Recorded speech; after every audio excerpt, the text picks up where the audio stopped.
Bueno, bienvenidas y bienvenidos a la primera charla del segundo coloquio de edición independiente. Estamos muy contentos de hacer este evento por segunda vez, luego de hace un año.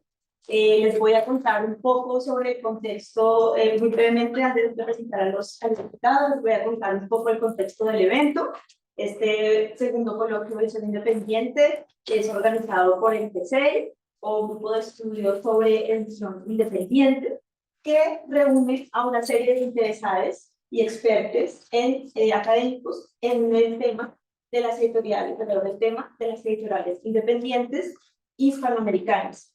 Y la idea es generar un espacio de diálogo y aprendizaje en las zonas de New Jersey y Nueva York, que es una alianza entre distintas universidades y académicos y editores del área, porque sentíamos que con la reciente monopolización del mercado del mundo editorial por las grandes corporaciones, hacían falta fundar espacios de debate y de reflexión sobre la visión independiente y sus apuestas, su forma de trabajo horizontal, colectivo. El grupo fue fundado por Jeffrey Lawrence, por Isabel Cruzardo, por Rosalía Reyes, por Carolina Dávila, que nos acompaña aquí, por Michelle Mendoza, por Tatiana Rojas, por Nora Muñiz, que nos acompaña aquí, y por Carolina Sánchez, que soy yo.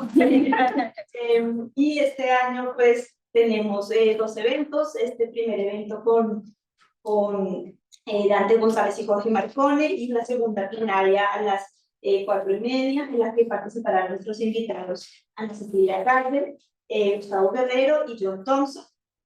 También está, quiero decir que en particular, esta segunda edición del coloquio se da gracias a la organización de Jeffrey Lawrence y mi organización como miembros del grupo. Fuimos los que nos vamos rotando la iniciativa, y este año nosotros fuimos los encargados.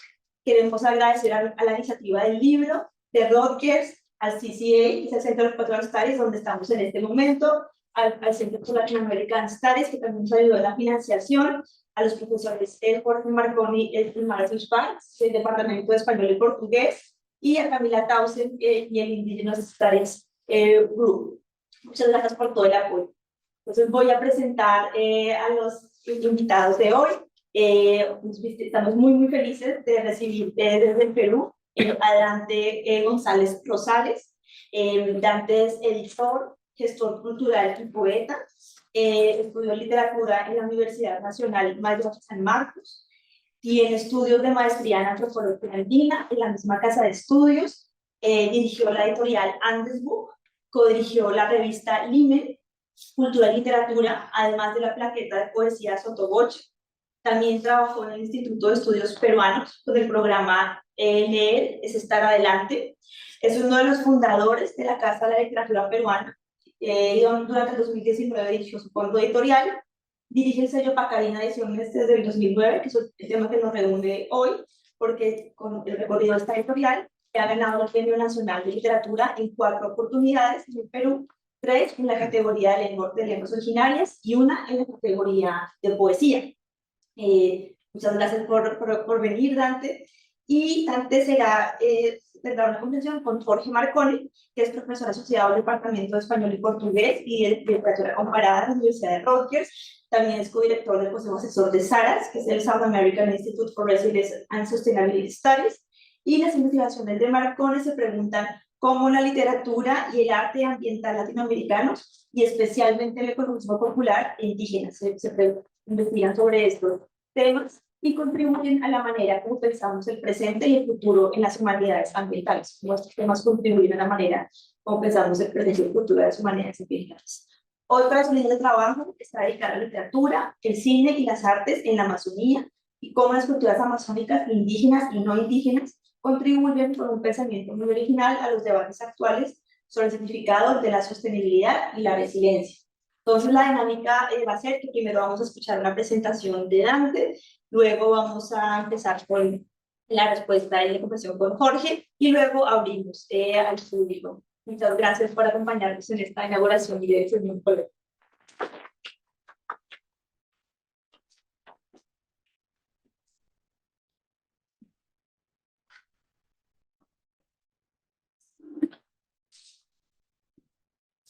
Bien, ante todo, buenos días.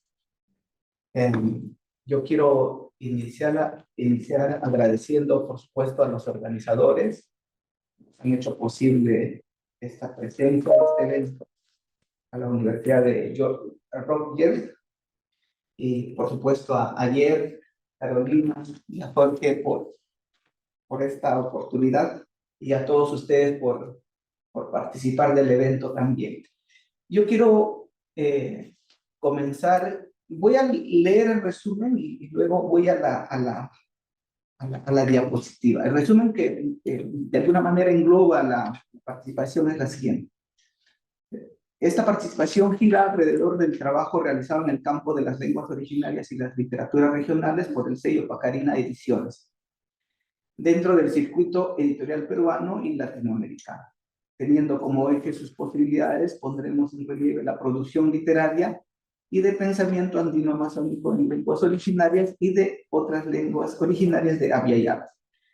Luego expondremos sobre la actualidad editorial peruana desde la producción plurilingüe de Pacarina Ediciones y su incidencia en el panorama general editorial.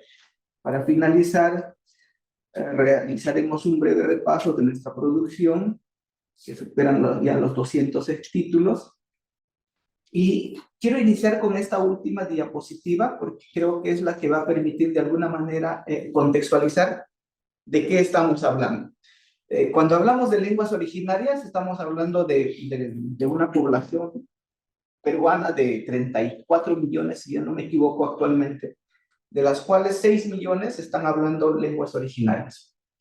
Existen hoy en día 48 lenguas, todavía permiten 48 lenguas originarias, 42 son amazónicas y 3 andinas. Pero miren las proporciones que existen de población hablante. De esos 6 millones de hablantes, son 5 millones los que hablan quechua. Medio millón está hablando aymara. Y todas las lenguas amazónicas, las 42 lenguas amazónicas, solo una población de 340,000, que hacen un aproximado del 1% de la población de Perú. Entonces, es un proceso bastante interesante sobre el cual vamos a hablar. Ahora sí volvemos a mi primera diapositiva. La participación de ahora lleva por título Editar literaturas en lenguas originarias en el Perú, retos y posibilidades desde Pacarina Ediciones. Una conversación acá con el maestro Jorge Marco. Entonces, la siguiente. Tiene 5 momentos esta lectura, lo voy a hacer más breve, que es una manera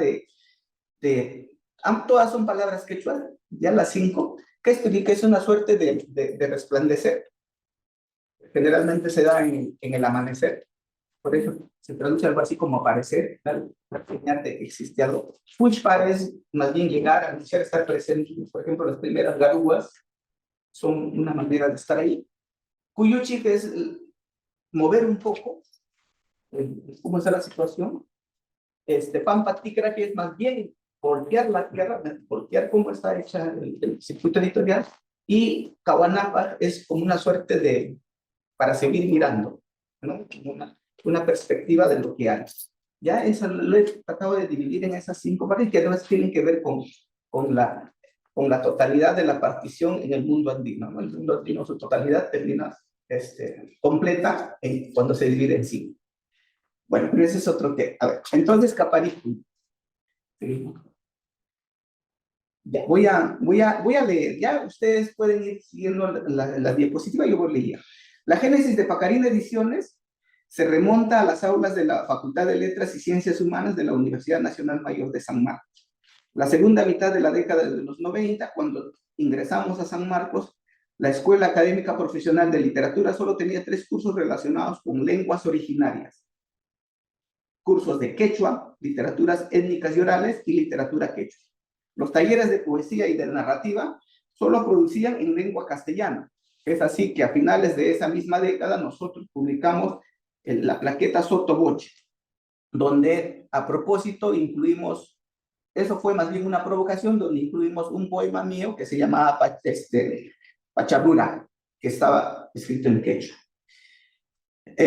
Bien, el Jupani o Cama, esencia del ayllu familiar o comunidad aflora en espacios determinados que en el mundo andino viene a llamarse, llamarse Pacarina, ojo, Pacarina o lugar de origen, que puede ser la cucha, laguna o puede ser un apu o montaña. Son dos lugares específicos que se vinculan a la Pacarina. O sea, son solo Pacarinas dos espacios, las lagunas y las montañas. Y esos son los lugares de origen de donde emerge todo el ser, toda la ontología.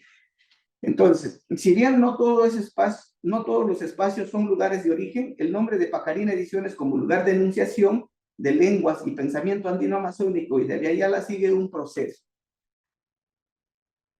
Sigue un proceso anterior. Mis orígenes son andinos, desciendo de los Huaylas, pero también para el 2009 ya había convivido 2 años con pacocheros, pastores de alpacas, en Pitumarca, Cusco, además de haber caminado por el callejón de Huaylas recogiendo tradición oral sobre cochas, ríos y cerros vinculados al agua. Nuestro trabajo en la escena editorial encuentra su antecedente en la revista Lima en Cultura y Literatura. Desde su primera entrega, el año 2002, se publicaron 5 números, más o menos hasta el 2005-6. Luego del 2006, en la editorial Andes Book, que por cuestiones formales tuvo que cerrar para reinventarse como Pacarina Ediciones. O sea, el proyecto anterior a Pacarina Ediciones se llamaba Andes Books, que bueno, podemos conversar luego, lo cerró la SUNAT, que es una suerte de los que cobran los impuestos. Los ejes de trabajo que propone Pacarina Ediciones son 3. Pues ahí quiero. La producción en lenguas originarias dentro del panorama peruano, 1. Perdón, y lengua de Abya Yala a nivel de Latinoamérica, ese es 1. Las literaturas regionales periféricas, 2. Y 3, ensayos o acercamientos que cubren y hacen dialogar a los 2 anteriores. Se trata de 2 pilares fundamentales y una viga o eje transversal que descansa sobre los 2 primeros, o la sostiene, como quieran. Nuestro proyecto se propone articular estos 3 ejes para construir un corpus de y sobre lenguas originarias y de esa manera tratar de saldar este vacío existente. Bueno, aunque está muy exquisito eso, ¿no? Pero bueno, en fin. Estas 3 líneas de trabajo están organizadas en colecciones que nosotros hemos llamado biblioteca. Pasamos, por favor. Son en realidad 11, ¿ya? Voy a desarrollar algunas. Por ejemplo, la biblioteca Quilcacuna, que tiene que ver con una suerte se llama así porque es una suerte de escritura que tuvieron en el mundo andino prehispánico y que ha quedado algunos vestigios sobre todo en los tejidos. Estos estudios son los que están abocados o están constituidos más bien por los ensayos que se han desarrollado a nivel de tesis. Hay muchas tesis doctorales de maestría y de licenciatura, de pregrado, que hemos transformado en libro y hemos llegado a publicar en esta biblioteca, que llegan a ser hasta ahorita cerca de 32 publicaciones. Luego tenemos la biblioteca Tlaquilpacha, que es una suerte de, en mi mente loca, traté de combinar el náhuatl con el quechua, que me parecen 2 lenguas significativas a nivel de Abya Yala, porque ese es el propósito de construir un corpus en lengua originaria a nivel de Abya Yala, que es Biblioteca Tlaquilpacha, que viene a ser algo así como hombre mundo. Ya se puede traducir algo así como hombre mundo. La raíz Tlacal, que es hombre, y Pacha, que es mundo en el mundo andino. Y este es el más significativo. Podemos ir pasando. Acá, ya, en la que sigue. Sí, la que sigue. Esas son, por ejemplo, son de Quilcacuna, ¿ya? Ahí hay 32, ahí solo he puesto unas cuantas, me parece que es un poco injusto, pero no había mucho espacio. Entonces, esta y la anterior son las que corresponden a la biblioteca Tlaquilpacha. El último es el reciente que ha salido, es el de Textilos de Miguel Rocha. Pues pasar al anterior. Y el primero es ese Soy Indio. que es sobre la poesía de Efraín Miranda, un poeta andino, radicado en Arequipa, pero él es puneño, si no me equivoco. Entonces, podemos seguir, por favor, hasta que la Pacha. Ahí. Entonces, esta es de la colección que les vengo hablando. Y acá, por ejemplo, esta colección nos ha permitido ganar dos premios nacionales de literatura en lenguas originarias. Paraguayra Chaupimpi, que es el libro de Washington Córdoba, y Sanchu, que es el libro, el primero es en quechua castellano y el segundo es en Wampis castellano, que es de origen amazónico de la lengua, ¿no? Y en esa misma colección hemos extendido y hemos publicado, por ejemplo, a mapuches y hemos publicado también a quechua y maras de Bolivia. Elvira Espejo es de Bolivia, Roxana Miranda es mapuche, una poeta muy, muy interesante, y Javier Miranda, un texto Sampurria, es también mapuche, y Kichka es una de las propuestas últimas, que es reciente de este año, de Olivia Reginald. La siguiente, por favor. Biblioteca Willay es una de las características de la anterior, perdón, es que son ediciones bilingües. Ya, estas son ediciones bilingües. Willay es enteramente escrita en quechua, o sea, no está traducida. Entonces, esta colección tiene esa particularidad. Los 3 libros que están ahí están escritos enteramente en quechua. Y Acupampa es el libro con el cual ganamos por primera vez, y es el que gana por primera vez en la categoría de lenguas originarias el Premio Nacional de Literatura. Ya, el 2018. La siguiente, por favor. Biblioteca IA es una biblioteca de bolsillo que reúne literatura regional y ensayos de difusión. Entonces, por eso es que los textos que están en la parte superior, Tarde de Toro, Algunas Mentiras, Chincana, La Felicidad de ella, Felicidad, es narrativa. Y los textos que están abajo, la literatura de tradición oral, el otro, la narrativa contemporánea, Ramón Hernández, o poéticas discursivas andinas, esos son ensayos. Esta colección debe estar más o menos por unos 20 títulos aproximadamente, ¿ya? Siguiente. Cahuachi, que tiene que ver con Ahuilla, y es avisar para conocer, por si acaso, ya la biblioteca anterior. Cahuachi, que es más bien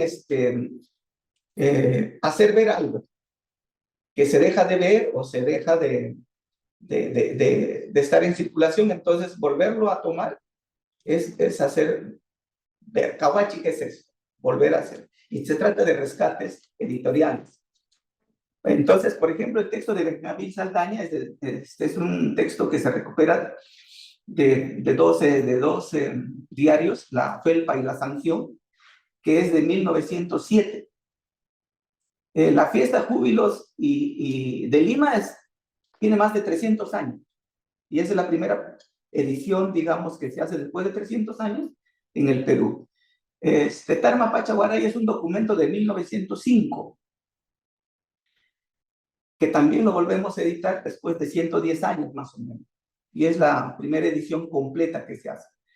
Huámbar Poetastro es bien interesante porque es un texto satírico que combina, que está escrito en quechuañol, ¿ya?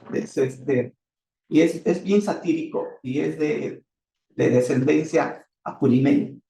Entonces, Huámbar Poetastro Cacao Tinaje tiene esa particularidad, y es de 1933. Gamaliel Churata ya es un autor muy conocido actualmente, pero esas 2 publicaciones que están dedicadas a él, ahí tienen más de 15 años, cuando todavía recién se estaba volviendo a tocar a Gamaliel Churata. Hoy en día ya es muy, muy, muy considerado. Siguiente, por favor. Esta biblioteca de poesía es escrita enteramente en castellano, aunque ahí hay una edición bilingüe de francés-castellano, Carnet de la isla de Visprie, que es el tercero de la segunda de la segunda fila. Esta biblioteca tendrá más o menos unos 28 títulos, más o menos. Entonces, y esta también nos ha dado digamos, un logro, un lauro, que es Estancias de Emilia Tambó de Ana Varela, que el año pasado hemos ganado el Premio Nacional de Literatura, pero en la categoría de poesía. Entonces, esa es, digamos, uno de los títulos que para nosotros fue sorpresa también. No tanto sorpresa de repente porque sí es importante Ana Varela cuando escribe desde la Amazonía y sobre la Amazonía y desde la Amazonía. Entonces, es una propuesta. La única diferencia es que no lo escribe en lengua originaria, pero bueno, los temas están ahí. Siguiente, por favor. La Biblioteca de Poesía Quechua, esta es otra de las, que es una de publicaciones bastante fuertes y tiene dos antologías que para mí son muy, muy importantes. La de Poesía Quechua en Bolivia, que tiene su antecedente en otra publicación también del mismo Julio Noriega, de Poesía Quechua en Perú, que es el antecedente de Jaguarauinchis, que esta ya pues es más completa, digamos, actualizada, porque la versión de Julio Noriega es hasta el 89, y en cambio esta es hasta el 2011, si no me equivoco. ¿Quieres que calcule favoritos? Sí, cómo no. Tengo ahí una marca, por favor, no lo saquen, Okay. que es para... Y que regresen. Sí, no. Y entonces acá tenemos, y acá vemos publicaciones, por ejemplo, son primeras, Cresperí es un autor muy joven, de Rubén Yucra, un cusqueño, muy, muy joven, que es hoy día uno de los, digamos, uno de los que se perfila junto con Percy Borda, que no lo he visto ahí, que es también son productos de la beca 18, que luego lo podemos ver. Siguiente, por favor. Bien, entonces acá quiero hablar un poco sobre, a ver, esto está en Pushpa. Voy a Pushpa, punto 2. Es importante, Pushpa es lo que ya les dije, es lo que se puede sentir, lo que ya está ya ingresando. Es importante señalar una serie de circunstancias que permitieron construir un proyecto plurilingüe como Pacarina Ediciones.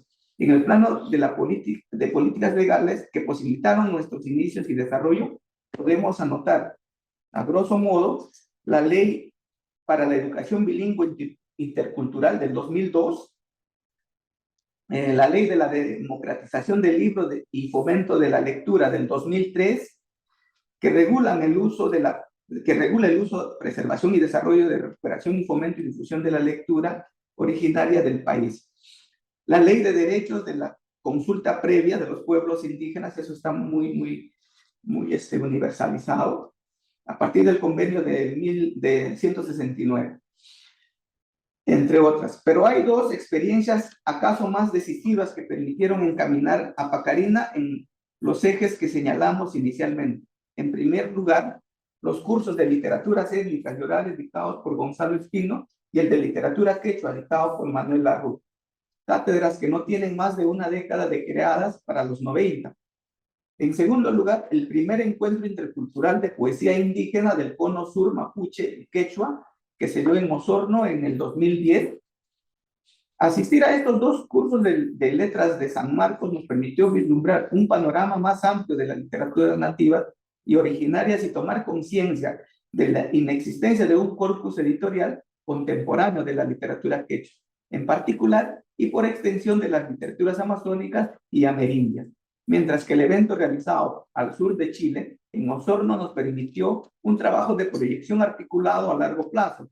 Con este acontecimiento se da origen al Encuentro Intercultural de Literaturas Amerindias, que el 2023 realizó su versión número 7, congregando a creadores en lenguas originarias de toda Yala, andinos, amazónicos, mapuches, guaraníes, por ejemplo, además de investigadores literarios de estas lenguas procedentes de distintos puntos del mundo. Para el estudioso de políticas culturales del Perú, Yair Pérez Bráñez, en las últimas décadas han desarrollado dos acontecimientos importantes que han facilitado la emergencia de las lenguas originarias.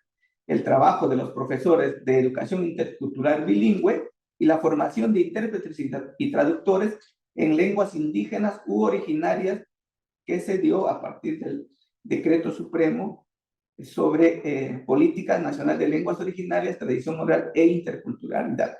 A estos dos factores señalados por Yair Pérez, añadiremos otros dos igualmente importantes.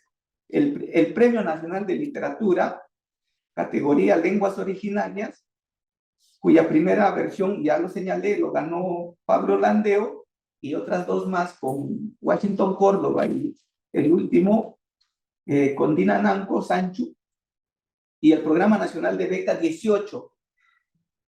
La influencia de estos dos factores hicieron posible la aparición y el empoderamiento de autores que circulaban en a sottovoce y el surgimiento de otros.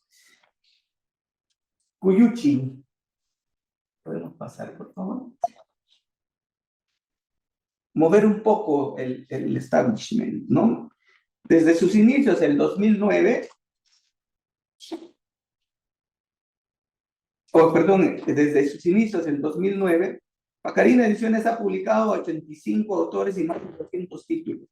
Entre los autores de literatura regionales se pueden contar a 25, entre ellos 5 mujeres, 20 de origen andino y 5 de procedencia amazónica. Entre los autores de lenguas originarias se puede dar cuenta de 18, entre ellos 5 mujeres de procedencia andina amazónica y 15, y 3 de Aviala, en este caso los que mencioné de Bolivia y de Mapuche, de Chile. Dentro del panorama general de las lenguas originarias hay una pluralidad de voces quechuas y amazónicas que no necesariamente han publicado en Pacarina Ediciones. Para tener un panorama del espectro de autores en quechua, por ejemplo, es fundamental revisar 3 antologías muy importantes. 2 de Julio Noriega, de 1993, su poesía quechua escrita en Perú, y del 2016, su poesía quechua en Bolivia, que también lo mostré hace un momento. Mientras que de Gonzalo Espino, el que está circulando por ahí, para Winchis, poesía quechua contemporánea, 1904 a 2022, que se publicó obviamente el 2022. Asimismo, es importante no perder de vista el portal Musoquilla, animado por la profesora Alison Krogel, ella es de Denver, Colorado, que reúne la producción hasta en 3 lenguas de poetas quechuas, ¿no? El inglés, en quechua y en castellano. La narrativa quechua a nivel de antologías es una agenda pendiente, al igual que la literatura aymara y amazónica. La construcción de un corpus literario contemporáneo en lenguas originarias propuesta por Pacarina Ediciones ha permitido agrupar a una buena cantidad de autores y descubrir a otros. En nuestros inicios ha sido fundamental el respaldo de escritores y traductores con trayectoria a nivel de creación como Dida Aguirre, Gloria Cáceres, voy a hablar luego de ellos un poquito, Freddy Roncaya, Hugo Carrillo, Washington Córdoba, Gonzalo Espino, Carlos Guamán, Modi González, entre otros. Aquí cabe una mención especial a Julio Noriega y Gonzalo Espino, 2 de los principales investigadores de poesía quechua, que junto a Mauro Mamani y Freddy Roncaya siguen siendo los principales asesores de este proyecto editorial de Pacarina Edición. Entre los autores que publicaron por primera vez y lo hicieron con Pacarina Ediciones, estos son los libros que, digamos, autores que de alguna manera nosotros hemos descubierto, entre comillas, podemos señalar a Dina Nanco, por ejemplo, que es amazónica, Olivia Reginaldo, que también es andina, Pablo Landeo, que ganó el Premio Nacional de Literatura, Percy Borda, Rubén Yucra. Luego hemos publicado a Dida Aguirre, Alida Castañeda, Gloria Cáceres, Roxana Miranda, Elvira Espejo, Javier Milanca, Juan José Flores, Porfirio Meneses, José Rodán, Oregón, Washington Córdoba y Carlos Guamán.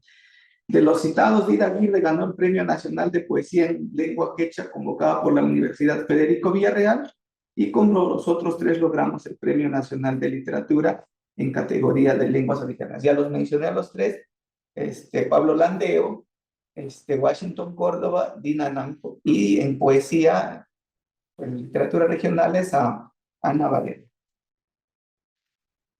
Paso. Acá habría que que señalar entre todos los autores que he mencionado. Hay una suerte de distinción entre ellos, y yo he utilizado dos palabras que son del quechua, el ñohaiku, que es nosotros. Por ejemplo, el ñohaiku tiene que ver con una exclusión, o sea, nosotros, ñohaiku, menos ustedes. Ya dentro de este contexto, dentro de esta habla, el ñohaiku es nosotros, menos ustedes. El ñokanchi es dentro de todo de esta habla, nosotros, además de ustedes. Ya es inclusivo. Mientras que el ñohaiku es exclusivo. ¿Y por qué? ¿Por qué lo he designado de esta manera? Porque el ñohaiku, a nivel de producción literaria, son los que producen solo en lengua originaria. En este caso están Olivia Reginaldo, Pablo Landeo, Percy Borda, José Oregón. Ellos son los que, de alguna manera, trabajan solo de manera monolingüe. Y los otros, el ñokanchi, que son los que más abundan, entre ellos tenemos a Dida Nanco, Rubén Yucra, Dida Aguirre, Alida Castañeda, Gloria Cáceres, Roxana Miranda. Todos ellos producen de manera bilingüe. Por eso es que esta intencionalidad de incluirlos en el ñohaiku, ¿no? La siguiente diapositiva, por favor. Estos son algunos retos y temas que tratan los autores. Ahí puedo leer incluso algunos. Por ejemplo, una de las características que hay que superar, uno de los retos que hay que superar es la misma escuela. Porque la escuela ha sido un instrumento sancionador. Hace 2 décadas recién se ha convertido en una suerte, digamos, ha revertido esa característica que tenía. Porque la escuela prohibía el aprendizaje y la enseñanza en otras lenguas que no sean sino el castellano. Eso ha sido hasta 2 décadas atrás. Entonces, y ahí hay una categoría interesante que lo trabaja muy bien Gonzalo Espino, es el rapto de la escritura. Entonces, a partir del aprendizaje en la escuela se ha podido digamos, raptar la escritura y producir estos textos, ¿no? El segundo tema tiene que ver con la reconquista de la lengua y el territorio, porque la reconquista, teniendo en cuenta que uno de los elementos principales de un grupo cultural es la lengua, entonces esa lengua ha permitido de alguna manera delimitar nuevamente los territorios que le corresponden, ¿no? El quechua, respecto al quechua, de manera simbólica, obviamente, porque el territorio obviamente ahora está más desarticulado y segmentado. Entonces, la lengua, recuperar la lengua, por ejemplo, ha sido un propósito, uno de los retos, y es uno de los temas que se trabajan. Y obviamente la defensa del territorio, que lo hace bastante bien Dina Nanco, ¿no? Dina Nanco, por ejemplo, o toda la Amazonía, todos los autores amazónicos, el territorio es fundamental. Incluso un poco más que los quechos. Tercero, la intertextualidad e interculturalidad, la multiculturalidad. Esta tiene que ver, por ejemplo, con autores como Olivia Reginaldo, que han hecho de su trabajo no solamente un conocimiento desde dentro, ¿sí? Y solo de lo que corresponde a lenguas originarias, sino también han comenzado a dialogar con otras culturas, ¿no? Y ella dialoga muchísimo, muy bien en este caso con la cultura occidental. Y vamos a leer un poemita para ver ese caso, ¿no? Y con toda una tradición literaria occidental muy marcada. Los otros no tanto. Ya los otros no tanto. 4, su vinculación con la tradición oral y su contextualidad. Muchos de los autores de lenguas originarias todavía tienen o se remiten mucho a la tradición oral. O sea, no están, digamos, ese puente no lo han perdido. ¿Ya? Entonces, cuando retornan a construir un discurso, una narrativa, un proyecto poético, entonces todavía se puede rastrear muchos elementos de la tradición oral y del contexto. Ya Dina Nanco, Gloria Cáceres, ¿no? El mismo, por ejemplo, el hecho de las migraciones también son temas en el punto 5, son temas de reflexión. Ahora, migración dentro y fuera de las fronteras peruanas, ¿no? En este caso, Gloria Cáceres es bastante interesante en su propuesta, porque ella tiene un recorrido más fuera de Perú, en Europa sobre todo, y entonces todo eso también de alguna manera influye en su manera de escribir. 6, a la autonomía de la voz de la mujer. Creo que esta autonomía es más natural y más fuerte en las voces amazónicas. Ana Varela, Tida Namco, por ejemplo, ¿no? Para ejemplificar. Chonón Bayo. Chonón, Beisho, por ejemplo. Y otro de los temas que es la exploración del cuerpo. O sea, también, esto es más latente o digamos más visible, por ejemplo, en los mapuche. En este caso, Roxana Miranda es un buen ejemplo de esto, ¿no? Continuamos con la siguiente. O leemos al final o podemos leer ahora. De pronto hacemos al final. Sí, sí. Sí, de pronto al final. Para tener... Entonces queda pendiente ya para continuar. Entonces sería, voy de frente a compartir. Sí, acá quiero ver el proceso, la producción editorial peruana se encuentra en la necesidad de fortalecer el ecosistema del libro y la lectura. Para ello son visibles esfuerzos de 5 agentes. En realidad tienen que ver el Ministerio de Cultura, el Ministerio de Educación y 3 instituciones que no son necesariamente partícipe o no son del Estado, particulares en este caso. La Cámara Peruana del Libro, la Federación de Editoriales Independientes, ¿ya?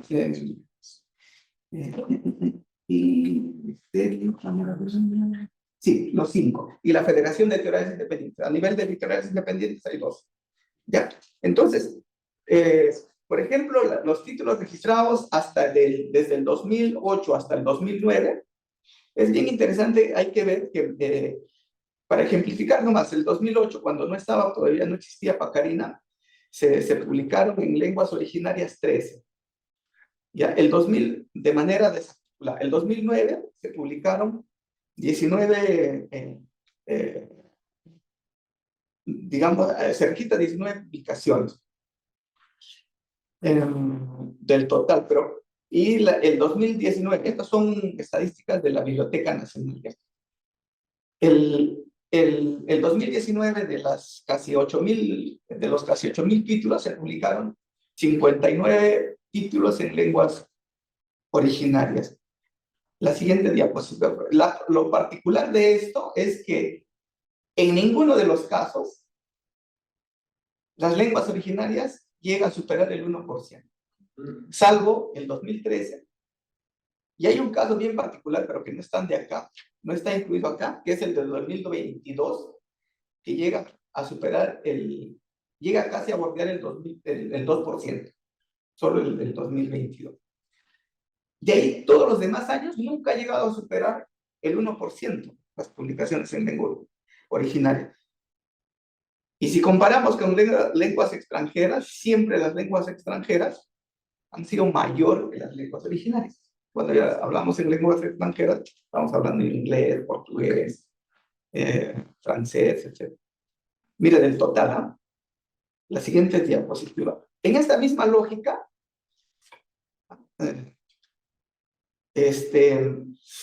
nosotros comenzamos a publicar el 2009. Y creo que de acá hasta la actualidad, pues acá no se la sumo, yo hice mi tarea.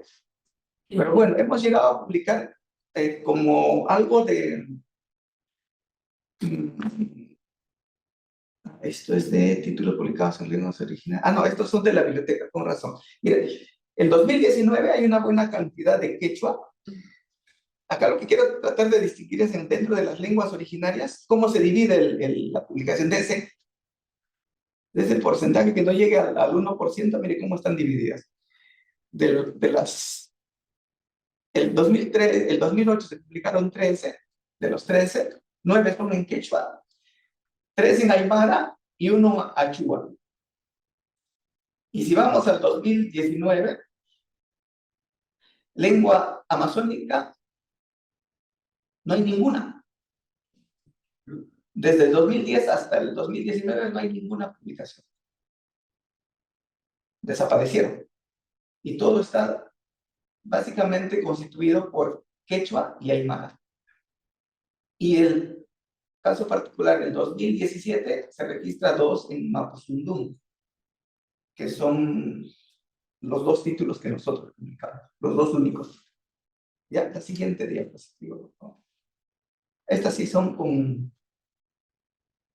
las que nosotros hemos publicado.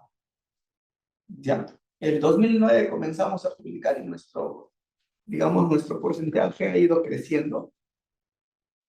Pero sobre todo hemos reforzado en lenguas regionales y lenguas, y en ensayo, bastante ensayo tenemos.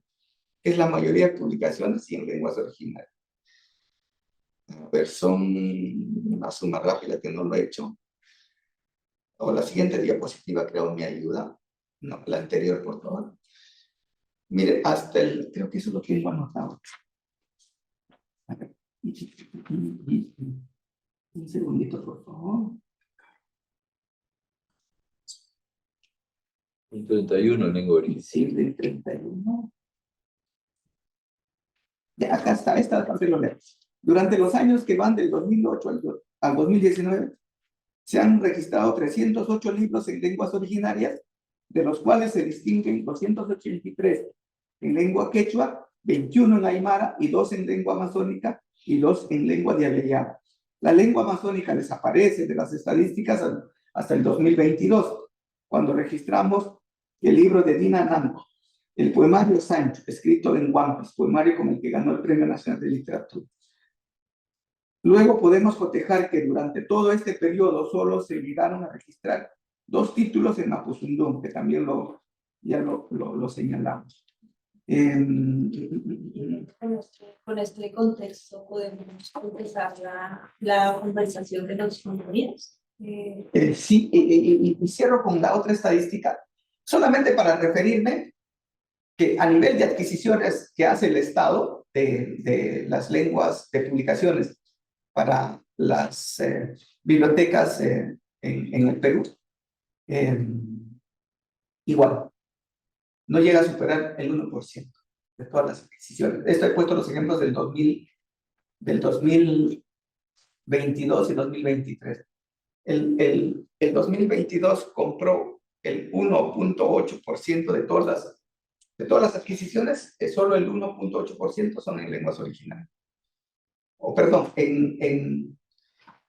miento, en lenguas originales es el 2.30% y el 2023 desciende, o más bien incrementa a nivel de títulos al 3%, pero siempre a nivel de ejemplares está raspando el 1%. Siempre, ¿ya? Y termino con... Déjame terminar 2 minutitos porque esta partecita me gusta porque a mi esposa, que es de la Amazonía, le gusta mucho. Me dijo que era muy emotivo y me gustaría leerlo. En Pawanapa.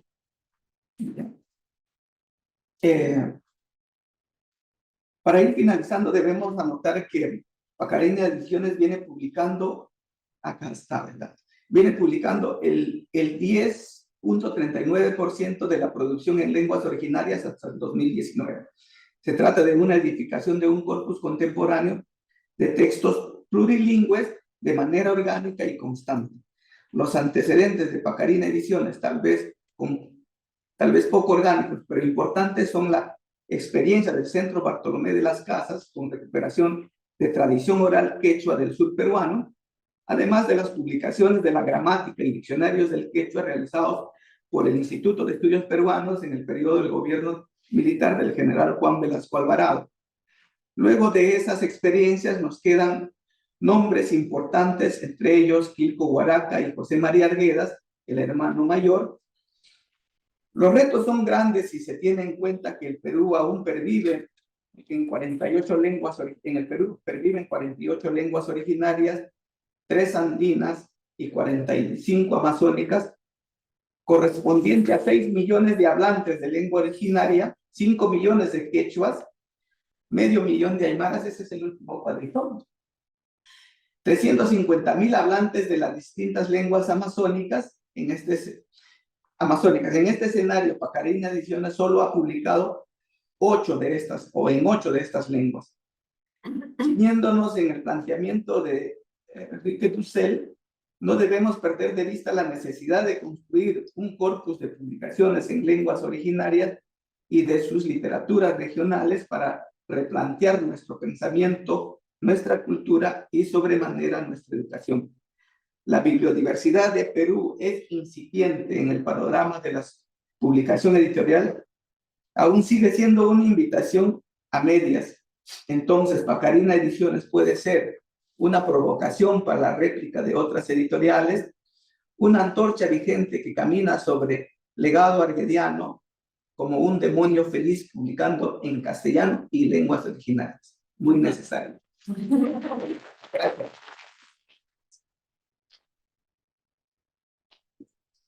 Muchas gracias, Dante, por el panorama del trabajo de Pacarina. Y la verdad estamos muy felices de hablar contigo porque pues, es un honor para nosotros conocer ese catálogo de 200 títulos, ¿no? Es realmente un catálogo con una apuesta impresionante. Entonces, bueno, vamos a pasar a la parte de la conversación por Jorge. Yo lo único que voy a hacer es de caja de resonancia de cosas que Dante ya dijo, así que trataré de hacerlo rápido además para llegar a las preguntas y comentarios que otros tengan.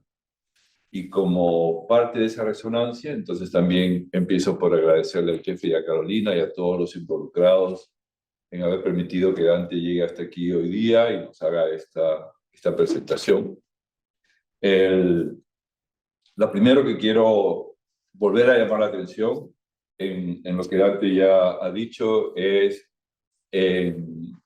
proyectos intelectuales de la Universidad Nacional Mayor de San Marcos, del Instituto de Estudios Peruanos y de la Casa de la Literatura, solo para mencionar 3 instituciones en el Perú que Dante de alguna manera representa o que es un gran exponente de un proceso de documentar todas las literaturas del Perú. Es un proyecto intelectual con poco prejuicio, ¿no es cierto?, sobre prácticamente mientras que sea literatura en alguna definición y esté escrito de alguna forma, pues vamos construyendo ese archivo sin ponerse limitaciones derivadas de alguna perspectiva teórica en particular.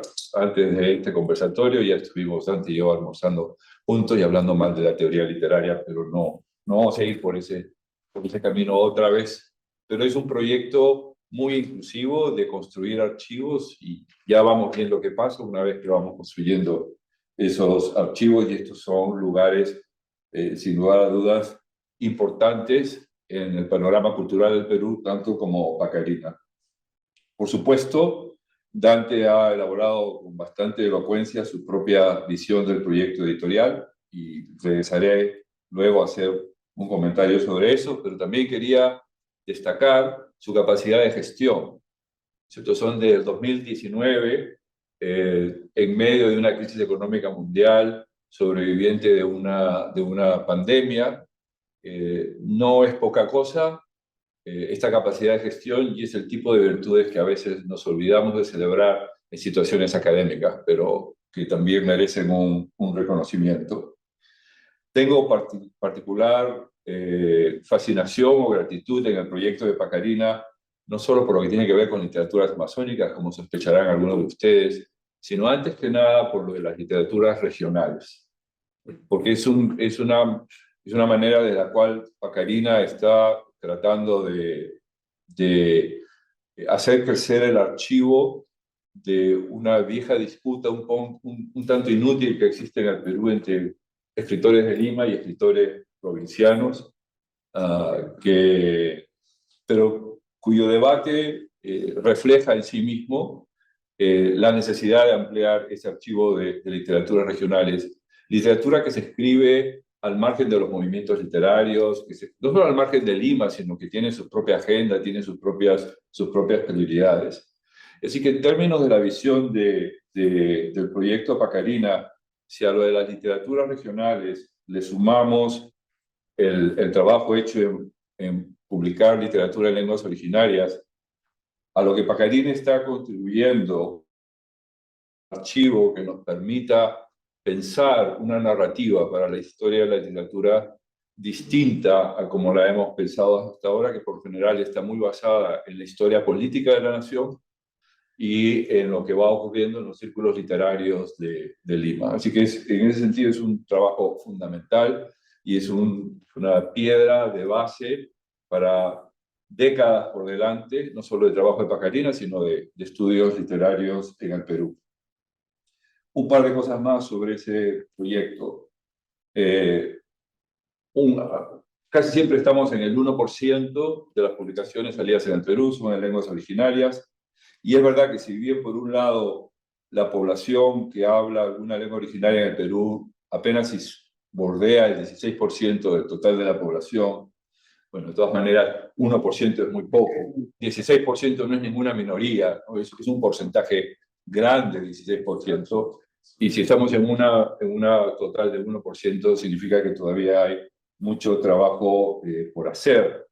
Y porque además, aunque ese porcentaje nos pueda parecer pequeño, ahora no estoy seguro de antes si estoy confundiendo el adjetivo, pero en la base de datos de poblaciones indígenas del Perú, muchas de estas lenguas, algunas están en peligro de extinción, Sí, muchas. pero otras están calificadas como lenguas vitales. Así que son lenguas que todavía son importantes para la vida de ese 16%, para la vida cotidiana de ese 16% de peruanos. Y en la colección de Nolcanchis, creo que también Dante ha acertado muchísimo en buscar una literatura en donde la identidad regional o la identidad lingüística es muy fuerte, pero es una literatura que está interesada en establecer puentes, ¿no? En una búsqueda de puentes en contextos en donde justamente ese tipo de búsquedas son las que no son tan frecuentes. Y por supuesto, mucho gran ojo Dante en el énfasis en literaturas amazónicas. Creo que este trabajo de Dante representa además un cambio generacional. Sí.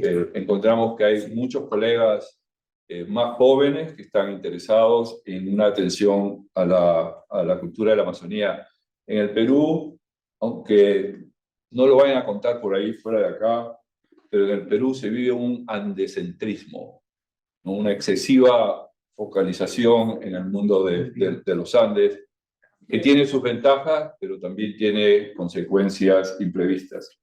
Y lo último que quería decir sobre este proyecto de publicar en lenguas originarias es que no solo se trata de la reivindicación de las poblaciones indígenas o de fortalecer lo que las poblaciones indígenas están haciendo, sino que el Perú es un país en el cual cada vez más gente se autoidentifica como mestiza. En el censo del 2017, el 60% de la población se autoidentificó, porque en el censo había una pregunta formulada como tal, en reconocerse como mestiza. Así que este trabajo de crear unos nuevos archivos suma también a la forma como se puede crear y entender ese mestizaje. No solamente lo que contribuye a las poblaciones indígenas, sino en la manera como construimos ese mestizaje. Gracias a la labor como las de Dante, tenemos la oportunidad de pensar ese mestizaje de distintas formas. Hay en alguna ocasión en la Amazonía con el maestro Rafael Chanchari, que es Chaui, y trabaja en el Formaviap, hablando de andescentrismo, conversábamos sobre José María Arguedas, y el maestro Chanchari negaba haber leído Arguedas. Cosa que dudo, que estoy seguro que lo ha leído, pero esta necesidad de encontrar sus propias narrativas desde fuera de las narrativas totalizantes sobre el proceso de la literatura en el Perú que se generan desde universidades en las cuales hemos estudiado. Así que lo dejo ahí simplemente y podemos abrir la conversación a las preguntas. Tal vez lo que podemos hacer, Carolina, si te parece bien, es recoger 2 o 3 comentarios y preguntas y Dante va respondiendo y así vamos avanzando y todos tienen más posibilidad de participar.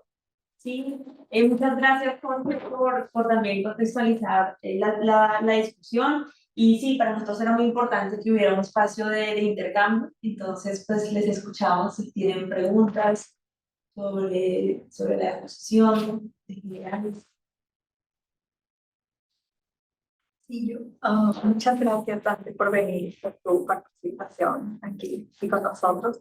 No sé si podrías explicar un poquito más. Yo estoy interesada en la vinculación con la tradición oral y la contextualidad. Si podrías explicar un poquito más cómo fue el proceso, cómo trabajaste, cómo lo ves, ¿no? Eso en tus publicaciones. Y de pronto otra más. Y ahí les Jorge, por favor. Muchas gracias por la presentación, cuando tienes escritores que escriben en español y en lengua originaria, ¿hay algún tipo de tema? ¿Prefieren escribir en una lengua o en otro? Sí, la decisión de escribir en una lengua o en otro, o en otra, ¿por dónde pasa? ¿Qué es lo que dicta la selección? Yo tenía una pregunta relacionada con esa, y es que muchos hay autores que escriben en lengua originaria y se traducen a sí mismos. Quería preguntarte un poco por esa experiencia, si ellos mismos hacen las traducciones al castellano, si eso es importante para la colección o no, en la medida en la que el traductor podría hacer cosas que no le gustarían a los autores, y conozco casos específicos, y sé que en literaturas indígenas es importante esa autonomía de la traducción al castellano. Como era un poquito esa experiencia, cómo había sido en tu colección.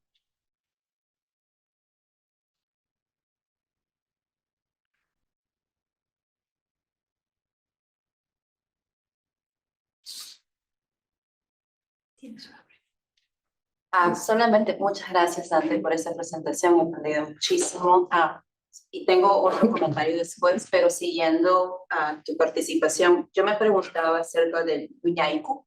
¿Cuál es ese tipo de conversaciones que están ocurriendo con los autores? Porque parece, por lo que escucho, es que hay no quieren compartir ese conocimiento con los que están afuera, a contradicción con el Ñucanchic, que están teniendo un puente, no tienen algo a su boca, ya se autotraduce, y hay esa apertura para establecer ese tipo de conversaciones. Pero yo me pregunto, ¿qué está pasando con el otro grupo, como tú lo defines, en el Ñucaicu? Sí. Sí. Bueno, voy a... Mira la novela de Pablo Landero, que es Acopampa, que está escrita enteramente. Respondo a tu pregunta, y por ejemplo, hay tres temas que son el eje en esa novela, ¿ya? Uno de los temas, son tres, digamos, eje. El primero es la migración, que tiene que ver el traslado de estos personajes del Ande, de Acopampa, de un lugar que es húmedo, arenal, húmedo, a la costa, donde terminan invadiendo otro arenal, que es Villa El Salvador. Entonces es digamos, la búsqueda de un territorio similar. Esa es digamos, la reproducción de ese territorio que deja en el nuevo territorio que funda. Entonces, las formas de convivencia, las formas de construcción de los espacios, la huertita, el corralito del animalito, ¿no? Entonces eso tiene que ver mucho digamos, con la tradición. Ya, el otro tema es la migración, ya lo dije. El otro tema es la fundación de espacios, también ya lo dije, de nuevos espacios, las invasiones. Y tercero es las costumbres, ¿no? Y en esas costumbres que trasladan en el nuevo espacio, tiene que ver mucho con la tradición oral. o sea, los mismos, cómo reconstruyen las nuevas, las formas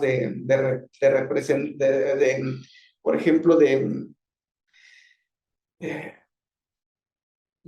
las divinidades, por ejemplo, cómo incorporan por su cercanía a Pachacamac, por ejemplo, como una divinidad que van recuperando de la tradición oral. Entonces, todas esas situaciones vinculan a la memoria y a la tradición oral, o sea, no se ha perdido. Entonces hay mucho de eso, ¿no? Eso para ejemplificar. Ahora, el nosotros y el ñocaicu. Aprovecho para leer el poema de Olivia y lo leo en quechua porque es breve el poema y puedo leer una traducción que hice y que se publicó y ahí hablamos también de la traducción que se publicó ahí hay una página marcada. Y esto es lo curioso de este poema, es que, tiene como epígrafe a Borges. Y tiene como epígrafe a Borges. Entonces leo el poema y el epígrafe. Kichha. Upayayam Uraikurkani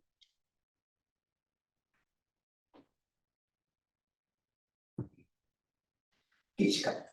Upayayam Uraikurkani Jalkasna Patapatapi Urmaikurkani Uchirkurkani Ñawita Kicharispay Alerta Kawarkani. Jorge Luis Borges. El poema.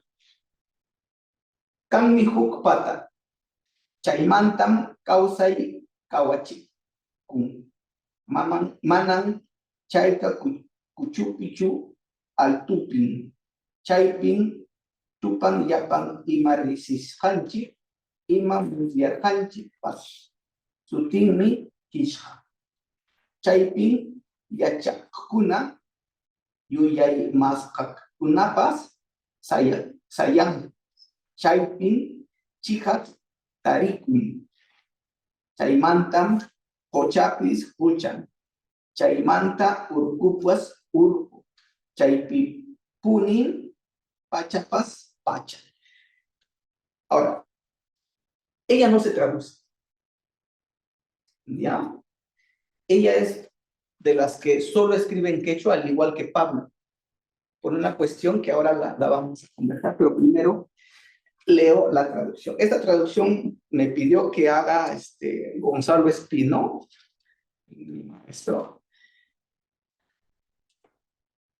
Y bueno, yo me atreví a hacer esta traducción. Kichka. Bueno, el epígrafe no lo he traducido, es original de Borges. Bajé secretamente, rodé por la escalera vedada, caí. Al abrir los ojos, vi el Aleph. Jorge Luis Borges, el Aleph a propósito. Y la traducción es: existe una ladera donde el ser se proyecta en tiempo y espacio. Allí las fronteras crecen. Espacio liminal donde converge lo vivido, donde todo lo aprendido confluye. Kichka, balcón, mirador. En aquellos límites los maestros, también los sabios, trascienden para decir la verdad. Espacio donde la laguna vuelve a ser principio,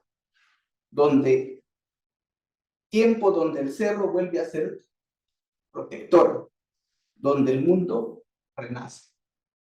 Esa traducción la hice yo Ahora, voy al tema del nosotros y ñocaicu para luego, y voy a leer uno de Dina para que vean la diferencia. Me hubiera gustado leer el de Dina, no sé si lo tenemos.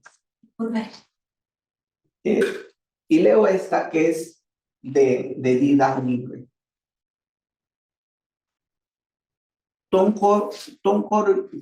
Toncorillana Kichasca. Kiriwaira las tacham. Kukuku. Kirikakuna Kukuinimpi Puni. Chay, Chaupichayam, Pitapni, Cerro del Pasco, Yacta, Tiyarayasham, Horicolque, Huixayum, Huacrunchu, Apu, Piña Piña Macta, Chirilasta, Chucuchayo, Guaira Muyulia, Hakaikamu, Ñujanchi, Ñaupac, Ojokuna, Ñawimpi, Chaupihuaranja, Masikunamman, Uku, Ushkupi, Amaru, Colquejata, Aspicojunun, Aspecunamman, Miskiraj, Keraj. La autotraducción. Esto es autotraducción. Garganta, ajo abierto. Nevado, viento frío, está soplando nudos mismos de los jircas y allí, en el mediecito mismo, preñado de preciosos metales, está el pueblo Cerro de Pasco sentado. Mactazu, gorro de nieve fría, molesto, molestísimo. Dios Padre nuestro, Huagrunchu, remolino de viento, exhalas aliento gélido a nosotros. Herederos Chaupiguarangos, a nosotros, garganta del socavón, de la mar de plata, a los que escarbamos con nuestra coquita dulce, con nuestra coquita amarga a veces, con el micu, persiguiéndonos otras. Ahora, para ir a la traducción, antes que me olvide, el nosotros, dentro de los que están inmersos en Ñuqayku, es un caso sui generis en Latinoamérica, porque en ninguna otra parte he visto este caso peruano. En ninguna otra parte se hacen problemas por si publicas en una sola lengua o si publicas o publicaciones bilingües. En el Perú sí. Hay quienes defienden que publiquen enteramente en quechua o en lengua originaria con la finalidad de hacer que los otros se acerquen, se adentren a la lengua. O sea, si quieren entrar a la cultura, pues que aprendan. ¿Ya? Entonces, esa es una postura. Pero esa postura trae su trampita. Si es que se interesa, es extranjero, pues el mismo autor a escondidas se lo traduce. Entonces, esa es, digamos, una de las cuestiones que no está tan clara y entre los que defienden esta postura. ¿Ya? Por ejemplo, Bolivia ha publicado en revistas traducciones de este poemario, en revistas en Europa. Entonces, pero ella, sin embargo, defiende que se debe escribir enteramente en quechua, igual Pablo Landeo y otros. Entonces, esa es la postura, digamos, ¿no? Pero dentro del Perú, ellos defienden que no se debe hacer la traducción, etcétera, etcétera, etcétera. Pero eso me parece que es una parte de la discusión. Mientras que los otros, que son la gran mayoría, sí proponen una traducción y una publicación bilingüe. ¿Con qué finalidad? De que otros también puedan acceder a eso y a la vez se pueda también educar desde la escuela. La escuela tiene un aprendizaje del castellano y desde el castellano recién se está pasando al quechua o a cualquier otra lengua. Entonces es necesario, creo que como puente, esta forma todavía de publicación, por lo menos eso es lo que yo creo. Pero yo no me hago problema al momento de publicar, porque a mí ambas posturas me parecen que tienen argumentos, ¿ya? Y solamente hay que saber conjugar. Por lo menos yo como editor veo eso, ¿no? Yo no tengo, si es que ellos lo quieren publicar de esa manera, pues, porque ese no es mi tema. Yo no estoy en esa discusión. Y eso, porque a mí me interesa lo que he señalado, construir un archivo, construir un corpus. Porque solo con eso se puede revertir la educación, recuperar la cultura, revertir la forma del pensamiento, etc. Solo con algo que puedas tú tener, sobre la cual puedas trabajar, que no es bien difícil. Entonces, por eso yo no me hago ningún lío. Entonces, el Ñuqayku y el Ñuqanchik tienen que ver con eso. Bueno, ahora, sobre la traducción y la autotraducción, voy a leer, hay un poema que soy, si lo lees, ¿dónde está? Soy mujer y puedo. Además vino Dina, quiero mencionar que Dina vino, Evelyn invitó a Dina al semestre antepasado, y me parece como una autora muy significativa para leer en este momento también. Mire, yo no puedo leer en One Piece, lo siento, porque sería meterme en camisa de 11 varas. Yo solo voy a leerlo. Cuando alguien le pediría a Carolina que lo lea, soy mujer y puedo. Sí. Soy mujer y puedo, de Dina Alan. Puedo acariciar mis fracasos y solo llorar, tal como aquella caoba, aquel cerdo que quisiera huir. No puede. Puedo caminar, puedo volar, puedo fluir como el agua y mimar la vida. Sí puedo. No soy un árbol. No soy un árbol para quedarme muda mientras golpean mi tronco. No y no. No soy una tortuga para que me maten a golpes, a machetazos, mientras mi corazón palpita. No soy un ave para volar, pero sé que soy más que eso y puedo volar. Puedo volar sin que me atrapes, sin siquiera permitir que lo pienses, lo intentes. Puedo volar invisiblemente, inimaginablemente. Puedo dar la vida cuando quiero. No soy tierra para esperar que siempre es en mí, pero debes saber que la tierra me dijo en secreto que cuando decide no produce nada. Ya lo ves, ni la madre Núcui podrá sostener tu tierra. No podrá. Gracias, Carolina. Entonces ahora voy al tema de la traducción. Yo tengo una visión particular de esto. Yo creo que la traducción se da cuando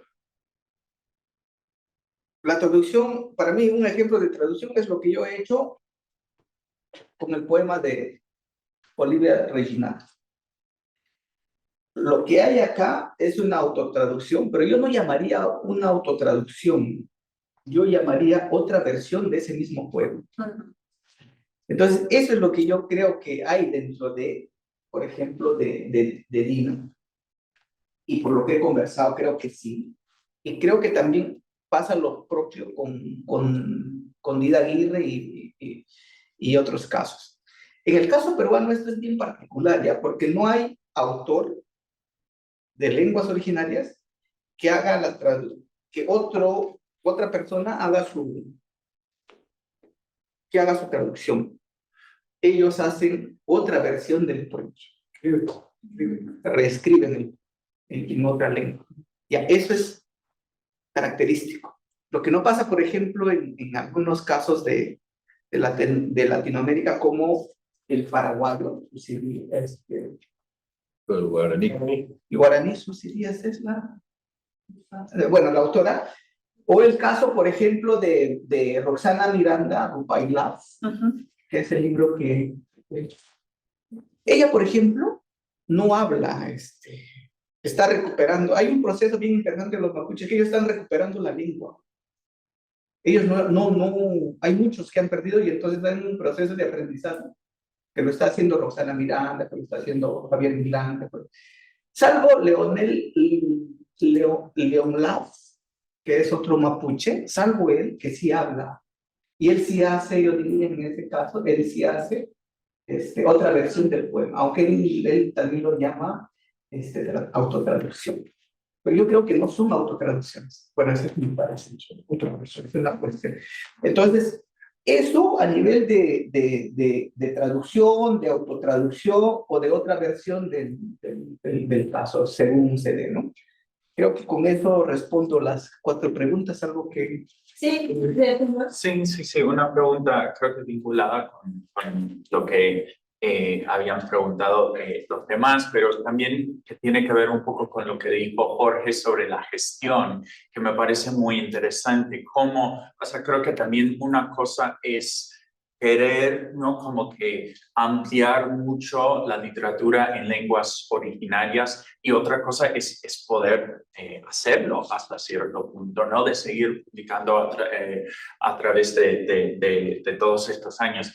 Mi pregunta, creo que cuando hablabas, estaba pensando, bueno, un poco esta decisión tuya o de la editorial de publicar literatura en lenguas originarias, también de hacer un enfoque en lenguas, en literatura amazónica, regional, ¿no? Como de publicar, digamos, estudios y también literatura. Si te parece que como quizás esa apertura es algo que ha ayudado bueno, a crear cierta sostenibilidad para el proyecto. O sea, como un poco como quizás no incidir en esos debates, sino un poco publicar o sea, de gente de, digamos, ambos bandos y trabajar un poco así. Vamos a hacer una última ronda de preguntas. Entonces, la de Jen, recogimos la de Nora, recogimos la de Brenda, recogimos la de Carlos. Y si alguien más tiene una, esa es la última y hacemos una ronda. Yo quería preguntar un poco desde mi ignorancia, porque no sé nada del caso, pero ¿hay políticas públicas, además de lo que mencionas de las bibliotecas, hay algún apoyo estatal? ¿Hay otras editoriales que hagan algo parecido y por lo tanto hay coediciones también con Bolivia o con Chile o hay relación con otras editoriales? Y si sí, ¿cómo funciona y cómo se sostienen entre todas?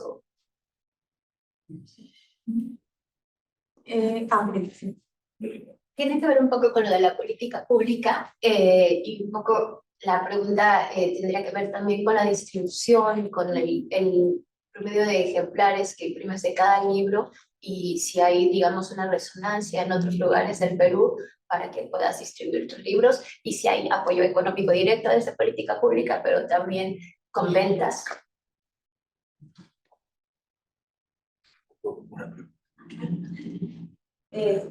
Mi pregunta va muy ligada es una pregunta sobre distribución y como circulación de los libros, sobre todo pensando en dos cosas. Una, si hay algún tipo de acuerdos como con colegios públicos o colegios, escuelas, donde estos libros puedan hacer parte de los textos que van a leer en los colegios.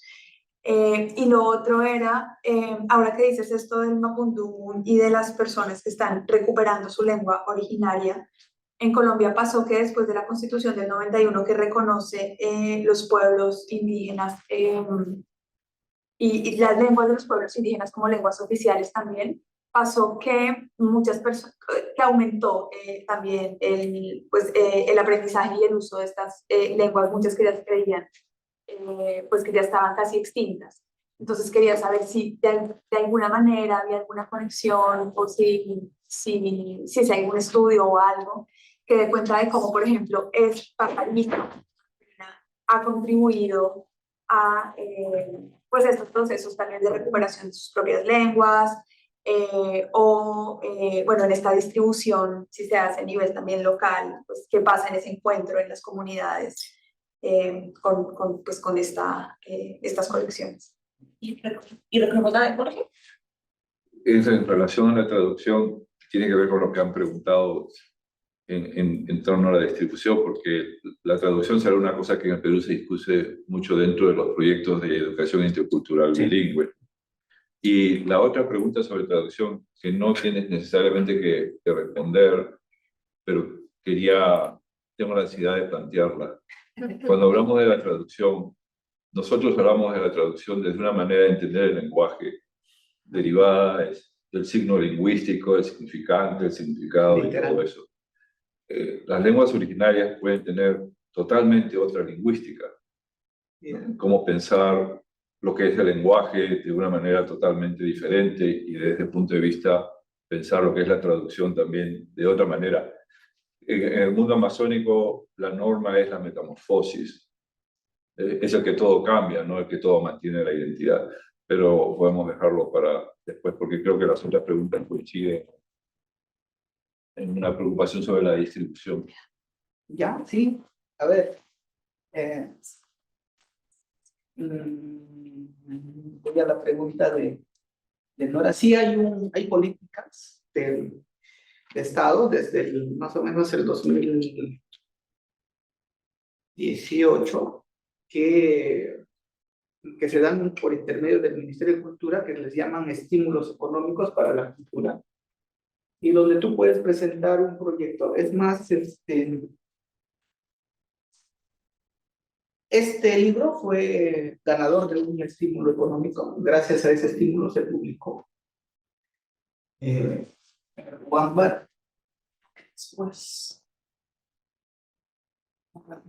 No. Entonces, pero tenemos dos proyectos que ganamos de los estímulos de internet. Y el tiraje, por capricho mío, generalmente yo hago 500. Ya, pero eso es capricho mío, porque en realidad el consumo no es tal. Ya. Se lee muy poco. Y en lengua originaria menos, ¿cierto? Entonces, eso, sí existen estímulos, no son muy grandes. Estamos hablando de estímulos que pueden cubrir, por ejemplo, la impresión pero no de todo el proceso. Estamos hablando de estímulos de entonces de 8.000 soles, de 10.000 soles, que no sé, dólares, ¿cuántos serán? Que $2.000, más o menos. Que en realidad es poco. Y eso a nivel de publicación.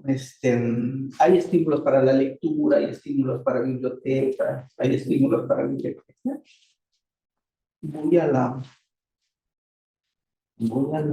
Pues creo que con eso también respondo a la pregunta de Brenda, ¿sí? Sí, Sí, de pronto si preguntas que pensé que era de la circular. sí, o sea, por ejemplo, en ventas, ¿cómo va? Nada. No, en ventas, mira, en ventas es para llorar, ¿ya? De verdad, es una pena. Creo que a Carolina participaba, y creo que a Jorge también. Para Pacarina ha sido fundamental las alianzas con otras instituciones. Publicar, por ejemplo, este libro. Este libro viene financiado.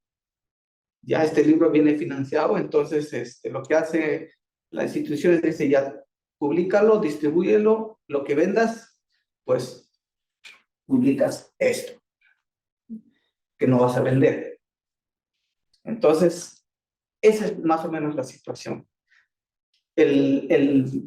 Y concateno con lo que decía Caro, ya respecto a hay mecanismos de lectura desde la escuela que le llaman el plan lector, pero tiene un caso particular. Voy a parecer quejo, pero lo voy a plantear. Creo que hasta ahora no me he quejado, ¿no? Pero eso sí es una queja, por eso yo agradezco mucho esta pregunta. Porque, ¿qué es lo que pasa? Cuando se plantea la educación intercultural bilingüe, hay mecanismos de incorporar lectores el plan de lectoría, que se da más o menos en promoción de la lectura, eso que se da con una ley del 2003. Entonces, ¿qué es lo que hace la norma? La norma dice, desde ahora hay plan lector y en las escuelas van a leerse autores regionales. Ya, entonces, y el 30% de estos lectores de estos autores tienen que ser regionales. ¡Oh, maravilla! Sale la norma y al día siguiente hay autores regionales publicados por Planeta, por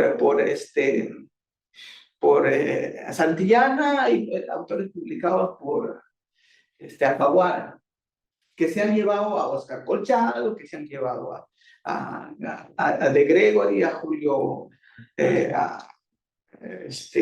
bueno, otros autores que ahorita se me están viendo. Entonces, arte de magia, entonces ellos manejan información privilegiada, porque sale la norma, y al día siguiente ya hay plan, y hay libros ¿y eso qué hacen? Las editoriales independientes promocionan, pero cosechan la transnacional. ¿Ya? Ahora, el otro caso es el siguiente. Este año este año, por eso era importante lo de las estadísticas de compras del Estado, que es el del cuadro verde, que no llega al 1%, y esto también es una queja. Y yo me he enterado este año, y me entero este año porque el director de la Biblioteca Nacional del Perú es un autor de Pacarina, que es Boris Espesúa, que publicamos su poemario Ajayo. Entonces él me dice, Dan, este año se va a comprar libros de lenguas originarias. Ah, caray. Y resulta que Fondo de Cultura Económica, resulta que Planeta, y resulta que Alfaguara ya tienen libros en lenguas originarias. Y desde enero, desde diciembre del año pasado, y desde enero de diciembre ya tienen un montón de libros en lenguas originarias. ¿Cómo sucedió eso? Ahora, es más seguro que ellos vayan a vender más que Pacarina. Ahora, ¿cómo sucede eso? No sé. Entonces tiene que ver mucho con esto existe políticas de apoyo, existe, digamos, hay un sistema digamos, de recuperación, de promoción de la lectura, pero que de alguna manera aprovechan otros. Entonces ahorita eso va a cosechar nuevamente Planeta, Fondo de Cultura Económica, Alfaguara. Entonces, ese es un problema. Y ya me estoy anticipando y verán que eso va a ser así. Entonces, bueno, esa era mi queja. Yo no me encontré en el texto, pero agradezco esa pregunta para justamente ver el tema. Ya, entonces, con eso respondo un poco lo de la distribución, si no me equivoco. Sí. Carlos, ¿sí? Y creo que queda lo de... Sí, creo que está de acuerdo con la pregunta de sostenibilidad. Sí, de Yebra me había salteado, perdón, era por ingrato soy.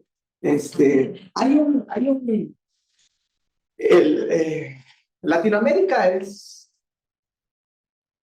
no es solamente el caso peruano, Latinoamérica tiene un centro y tiene su periferia. Su centro desarticulado totalmente de las regiones. Yo, eso lo tengo clarísimo, creo que eso pasa menos en Bolivia, no sé, es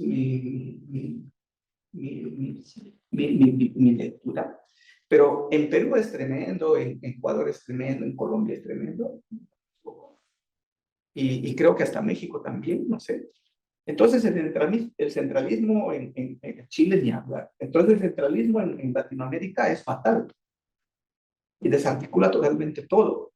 Entonces, en ese panorama, y fue un favor, repíteme tu pregunta.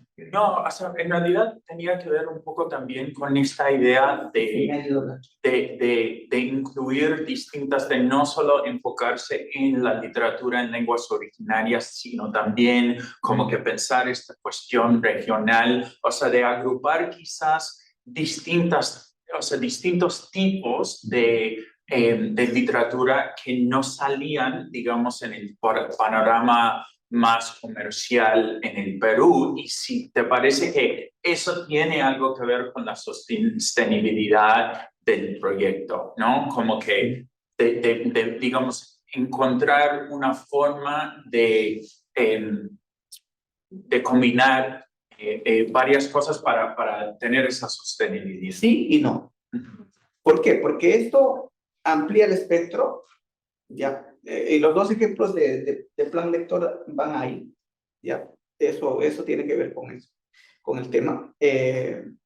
Resulta que si es que tú te enfocas solo en lenguas originarias, pierdes de perspectiva lo que está sucediendo en regiones.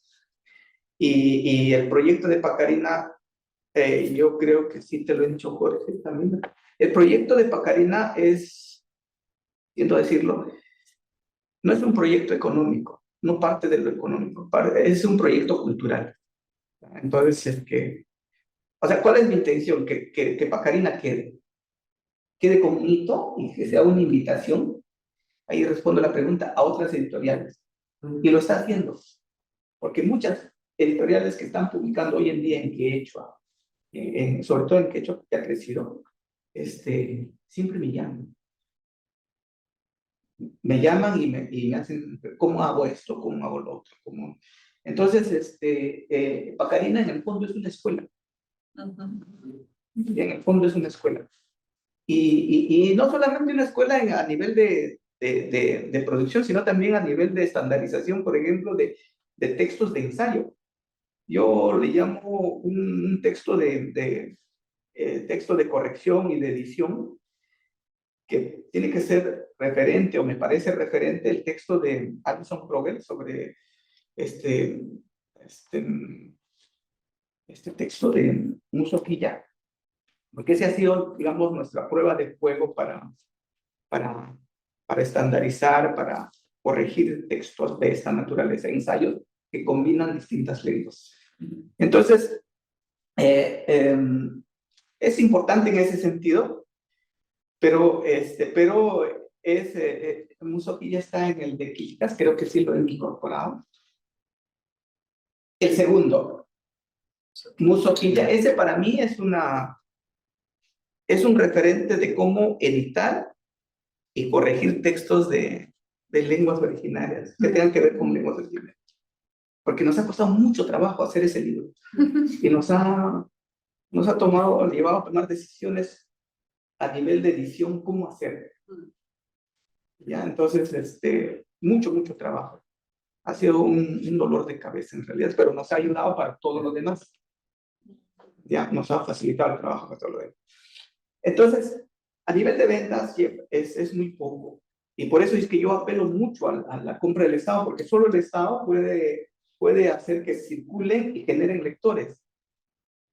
Pero no se puede generar lectores porque si es que no hay bibliotecas. Y las bibliotecas no las va a hacer Pacarina. Las bibliotecas las tiene que hacer la Biblioteca Nacional del Perú. Pero con ese 1% que compran del total, ¿qué bibliotecas van a hacer? Un ejemplo específico. Premio Nacional de Literatura, adquisiciones 2022, o perdón, 23. El Estado, ¿cuántos ejemplares creen que compró de este libro? El Estado, el Ministerio de Cultura.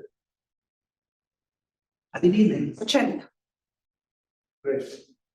80 es 4 veces menos. 17 ejemplares pidió el Estado. O sea, estamos hablando de que en todo el Perú debe haber solo 17 bibliotecas sobre Amazonía. ¿Y ustedes cómo lo circulan? La circulación son por ferias. Trabajamos mucho en ferias. Estoy muy vinculado a la academia y los coloquios me permiten ir con los libritos, poner una mesa y pues, que quiere ser bien. Entonces, en San Marcos funciona, en otros lugares funciona. Pero quiero poner el ejemplo. Estancias de Mira de Tangoa, Premio Nacional de Literatura 2023. ¿Cuántos ejemplares creen que compró el Estado? 13. 30. Ninguno. Y hay versos en ese libro que el Papa ha citado. Ya citado. No, ese es el otro, el de lo que no veo en visiones. Ok. Ya él cita él. Y el Papa lo cita. Pero este libro, que es el Premio Nacional de Literatura, ninguno. Entonces, esa es la circulación. ¿Cómo circulamos? Pues vamos a las ferias. Trabajamos muchísimo en las ferias a nivel de Perú, en el interior. Creo que somos una de las pocas editoriales que se despliega bastante en Perú. Jorge, queda pendiente tu respuesta. Muchas gracias, Jorge.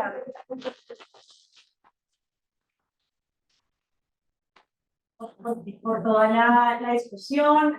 Pues también grabamos para un futuro volver a seguir trabajando todo lo que nos dices. agradecemos mucho a Jorge también su participación y mostrarnos el panorama amplio también de las actividades de Pacarina.